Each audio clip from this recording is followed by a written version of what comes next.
intellect and you got great statements, you know, you sound deep, but your life does not model anything you're talking about.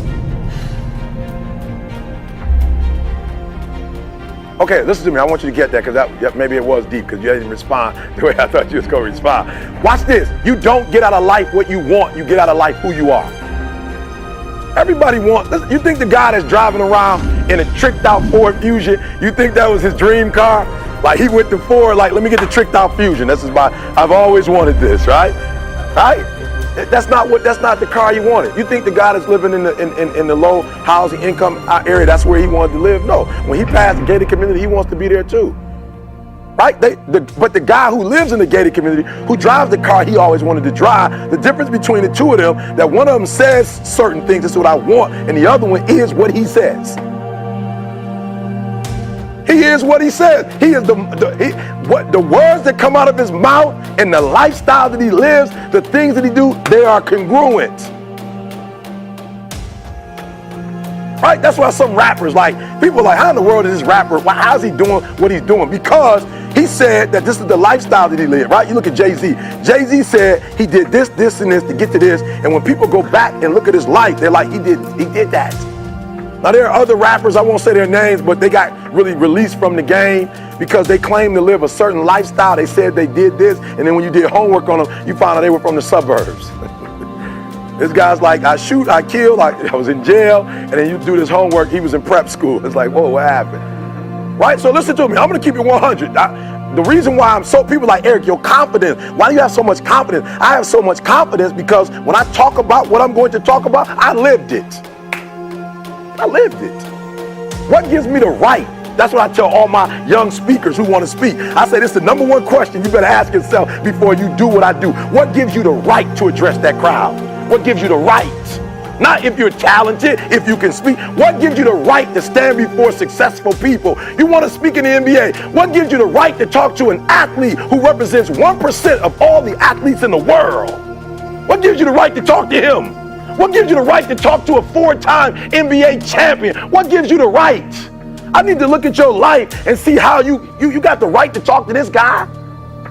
There's a lot of opportunities in this place. What gives you the right to earn them? What gives you the right? And when you can answer that question, there's nothing you can't have. What gives me the right? I was homeless.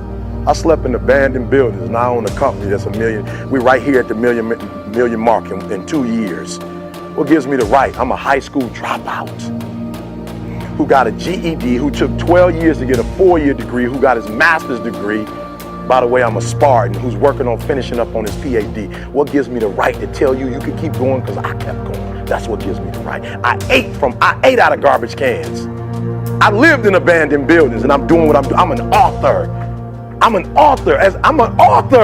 I have the right to tell you can do it, you can make it. Why? Because I did it. I'm not giving you something I read in the book. Like, I love it. Have you ever noticed those speakers when they speak, like, you can tell they read Stephen Covey's 7 Habits for Highly Effective People. Right? And they're like, habit 1. I'm like, that's Stephen Covey. Like, he has the right. What do I mean by right? Write this down. Sweat equity. Sweat equity. That means Stephen Covey has the right to tell me these 7 habits because he's went through sweat, blood, and tears to come up with those 7 habits. Those 7 habits didn't come from him sitting in the classroom somewhere. Those 7 habits came from living, from life.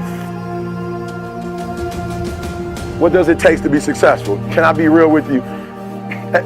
You can go to any bookstore and get what it takes to be successful. You can get that. You can go to any bookstore.